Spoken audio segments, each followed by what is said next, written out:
नमस्कार बाळांनो. खूप विद्यार्थ्यांचा डाऊट, बीसीए करायचं, बीएससी करायचं की बीएससी म्हणजे कम्प्युटर मध्ये करायचं, कम्प्युटर आयटी काय कम्प्युटर सायन्स करायचं म्हणजे कम्प्युटर इंजिनिअरिंग करायचं. हा डाऊट खूप विद्यार्थ्यांना की ह्यातलं बेस्ट काय आहे, ह्यातलं आम्ही कोणतं करू शकतोय आणि ह्यामध्ये डिफरन्स काय आहे थोडंसं सांगा म्हणजे निर्णय घ्यायला सोपं होईल. ठीक आहे, मग हा का आला प्रश्न? कारण आज कम्प्युटरच्या इतक्या ब्रँचेस आसपास पसरलेत की निर्णय घेणं थोडंसं अडचणीत यायला लागलंय. मग बीएससीच्या कॉलेजवर सांगतात की बीसीए काय उपयोगाचं नाही आहे. तुम्ही बीसीए ला ऍडमिशन घ्यायला गेला तर ते सांगतात इंजिनिअरिंग जे शिकवतात त्याच्यापेक्षा चांगलं आम्ही शिकवायला लागलोय, आमच्या कोर्समध्येच नाव आहे बॅचलर ऑफ कम्प्युटर ऍप्लिकेशन. मग बीएससी वाले म्हणतात आम्ही सायन्स पण घ्यायला लागलोय आणि कम्प्युटरचे कोर्सेस घ्यायला लागलोय. कम्प्युटर इंजिनिअरिंग वाले म्हणतात की बाबा आम्ही ह्या सगळ्यांपेक्षा बेस्ट आहे. मग मुलांना आणि पालक कन्फ्युज झालेत की निर्णय घ्यायचा काय. आपण ह्या तिन्हींमध्ये डिफरन्स बघूया आणि काय करणं योग्य राहील किंवा बऱ्याच गोष्टी तुम्हाला मी इथे एक्सप्लेन करेन, त्याच्यावरून स्वतः निर्णय तुम्ही घेऊ शकताय. ठीक आहे, ओके. आता आपण डिफरन्स पाहतोय तर पहिला पॉइंट काय की बीसीए. बीसीए किती वर्षांचा कोर्स? 3 वर्षांचा कोर्स आहे. ठीक आहे, आपण तिथं करू. बीएससी कम्प्युटर सायन्स म्हणा, तो पण किती वर्षांचा कोर्स आहे? एकच मिनिट, हा, तो पण 3 वर्षांचा कोर्स आहे. चालेल.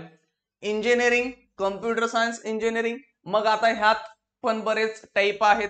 कम्प्युटर सायन्स आहे, कम्प्युटर इंजिनिअरिंग आहे, डेटा सायन्स आहे, आर्टिफिशियल इंटेलिजन्स आहे, AI/ML आहे. हे खूप सगळे सगळे ह्याच्यामध्येच येतील. तो 4 वर्षांचा कोर्स आहे.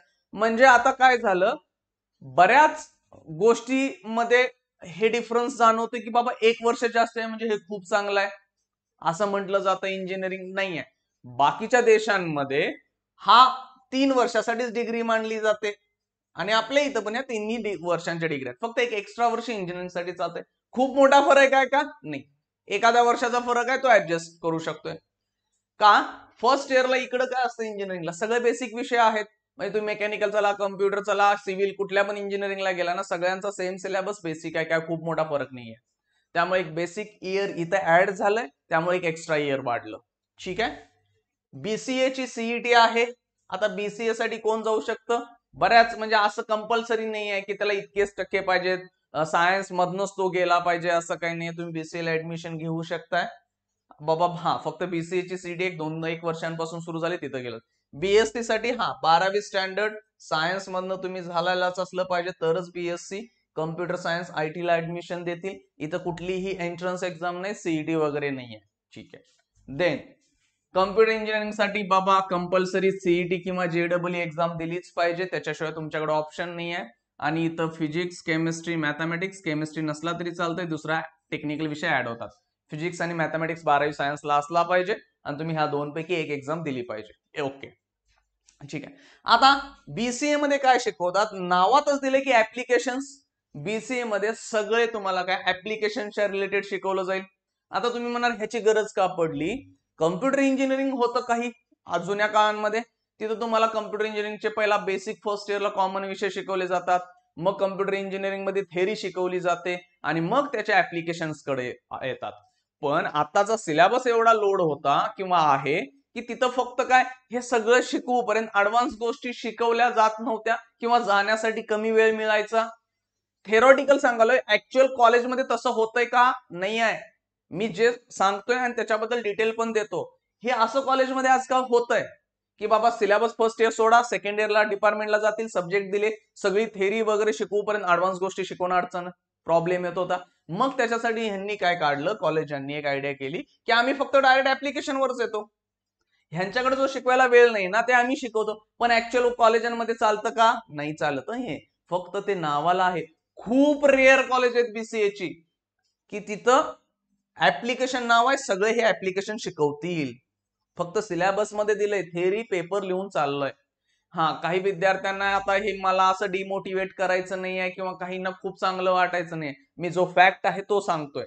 बीसीए ची हार्डली 2 ते 3च कॉलेज आहेत महाराष्ट्रामध्ये की ती बाबा खरोखर चांगल्या पद्धतीचं ऍप्लिकेशन देतात.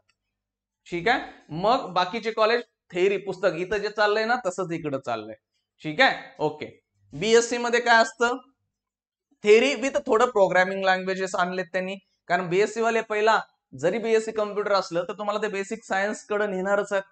काही झालं की डायरेक्ट तुम्हाला फक्त प्रोग्रामिंग कोडिंग वगैरे असं आणणार नाही आहेत. त्यामुळे इथं पहिला सायन्स वाली बीएससी वाली पहिला थेरोटिकल सायन्स आणतील आणि देन तुम्हाला हे ऍप्लिकेशन ओरिएंटेड जातील.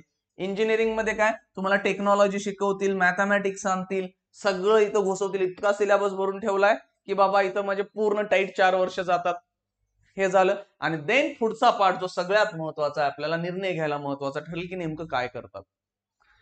ऍप्लिकेशन मध्ये काय फक्त ऍप्लिकेशन वरती फोकस आहे बीसीए मध्ये. सायन्स मध्ये काय करावं लागेल पुढे तुम्हाला परत मास्टर्स आणि पीएचडी ला जायला पाहिजे, त्याच्यावरच थांबणार नाही की नुसतं बीएससी कम्प्युटर किंवा बीएससी आयटी केलं तर तुम्हाला पुढं ह्या दोघांनाच टक्कर द्यायची आहे ना. का? कारण जॉब कुठं आहेत, सगळे एका कम्प्युटरमध्ये गेले तर त्यांना कम्प्युटरच्या कंपनीमध्ये आहेत. मग तिथं असं म्हणत नाहीत बीएससीच्या मुलांना हे वेगळे जॉब आहेत, बीसीएच्या मुलांना वेगळे आहेत आणि कम्प्युटरवाल्यांना वेगळे नाहीत. तिघांना जॉब एक मिळणार आहेत. तर बीएससी कम्प्युटर किंवा आयटी करणाऱ्या विद्यार्थ्यांना कुणाला तोडायचं आहे? ह्या दोघांना. कारण जॉब त्यांच्याकडून घ्यायचे आहेत ना. 100 मुलं गेल्यात, 10 जर जॉब देणार असतील तर त्यात सगळी बसणार आहेत. मग थोडस प्रॉब्लेमॅटिक होतं. मग त्या मुलांना पुढं बाबा थोडंसं शिक्षण घ्यावं लागेल. कम्प्युटर इंजिनिअरिंग काय काय शिकतोय? Software developer, front end, data analysis, फुल स्टॅक सगळं देतात. हा सगळं शिकतोय. ठीक आहे. मग पुढे जाऊन खर्चाचा जर प्रश्न काढला, मी आणतो हे मोकळं का ठेवलंय, बाकीच्या डिटेल सगळ्यात शेवटी निर्णय घ्यायला पाहिजे. अफोर्डेबल जास्त काय खर्चिक नाहीये बीसीए बाबा, ठीकठाक फी मध्ये चालतंय. की ज्याच्याकडे बाबा इंजिनिअरिंगची फी परवडत नाही किंवा काय नाही तो बीसीएचा विचार करतोय. पण हे जरी एक्सपेन्सिव्ह महागात दिसतंय तर पैसे आणायचे कसे, हा मागचा व्हिडिओ बघा की खरोखर खर्चिक आहे का. पैशांमुळे जर तुम्ही इकडे जात नसाल तर तुम्ही पैसे कसे आणायचे काय आणायचे तो जुना व्हिडिओ टाकलाय बघा, एक बघा मागचाच आहे. सगळ्यात बेसिक स्वस्त आहे, म्हणजे खर्च काय खूप नाहीये.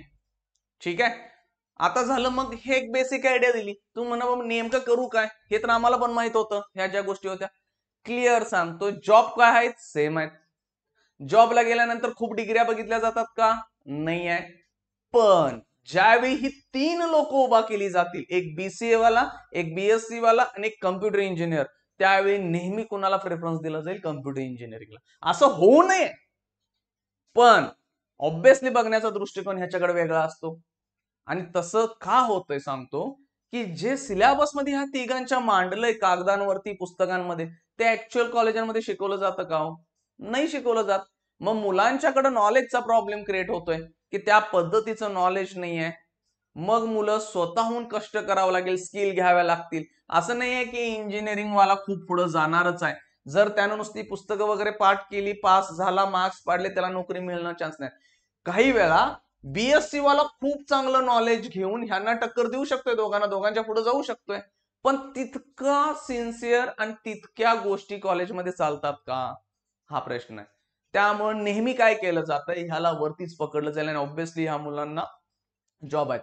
मी म्हणेन तुम्हाला जर 3 मधलं घ्यायचा चान्स असेल तर पहिला कम्प्युटर इंजिनिअरिंग कडे चला, त्याच्यानंतर बीसीए कडे चला आणि थर्ड इकडे या. हे असं मला वाटतं. तरी पण तुम्हाला मी ज्या गोष्टी सांगितल्या तो निर्णय घ्या. कारण तिघांना एका लाईन मध्ये उभा केलं तर मॅक्सिमम पाहण्याचा दृष्टिकोन याच्याकडे वेगळा असेल. हा, तिघांमध्ये जर सगळ्यात जास्त नॉलेज बीसीए वाल्याला असेल किंवा बीएससी वाल्याला असेल तर ऑब्व्हियसली त्याला घेतील. पण ते असण्याचे चान्सेस किती आहेत, तुम्ही किती कष्ट करताय. एक माझा मित्र आहे ना, बीसीए करून आज 55 लाख पॅकेज वर आहे. तो बऱ्याच इंजिनियरांना मिळत नाही का, त्याचं नॉलेज तेवढं खतरनाक आहे ना. तो फक्त कॉलेजमध्ये बीसीएची डिग्री घ्यायला गेला, पण तो ह्यांच्यापेक्षा चांगलं ऍडव्हान्स नॉलेज घेता स्वतःच्या स्वतः सगळ्या त्यानं गोष्टी केलेत.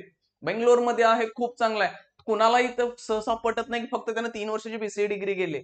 त्याला असं म्हणलं जातं तो आयआयटीतून किंवा कुठून आणखीन मोठ्या कॉलेजांमधून पासआउट आहे का, इतकं त्याचं नॉलेज आहे. हा, तशा स्किल्स डेव्हलप करा, होणार आहे. समजा तुम्हाला कन्फ्युजन आहे, काहीच कळत नाही, कम्प्युटरमध्ये करिअर करायचं, तर मी म्हणतो बीटेक इंजिनिअरिंग डिग्री पकडा. हा, काही जणांचं कन्फ्युजन आहे, ते बीटेक काय असतं, बीई काय असतं, काही फरक नसतो. ह्याचा एक सिंपल मी एक छोटासा 4-5 मिनिटाचा व्हिडिओ बनवतो की नेमका फरक काय त्याच्यामध्ये. ठीक आहे. जर तुमच्याकडे ऑप्शन्स आहेत तिन्ही मधली कुठली पण डिग्री करायची तर ही डिग्री चूज करा. हा, आयआयटी मध्ये वगैरे जर बीसीए डिग्री असते किंवा बीएससी डिग्री असते तर त्यांची एक लेवल वेगळी आहे हो.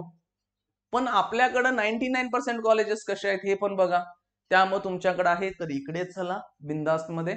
देन ऑप्शन नकोय तुम्हाला, हे मिळत नाही, मार्क्स काहीच नाही आहेत, झेपणार नाही म्हणताय तर इकडे या. पण जर झेपणार नाही म्हणून जात नसाल, सोपं गोष्टी पाहत असाल ना बाळांनो, कॉम्पिटिशन सगळ्यांचं एकत्र आहे. मग त्यावेळी तुम्ही त्यांना कसं मागं टाकणार? तुम्हाला कशा पद्धतीने चांगले जॉब, चांगले पॅकेजेस मिळणार? त्यामुळे कष्ट करावंच लागेल, ह्याला ऑप्शन नाहीये. ठीक आहे, मी 3 तुम्हाला दिलेत.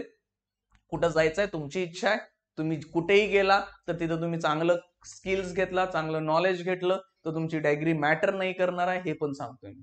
ठीक आहे, चला, थँक्यू.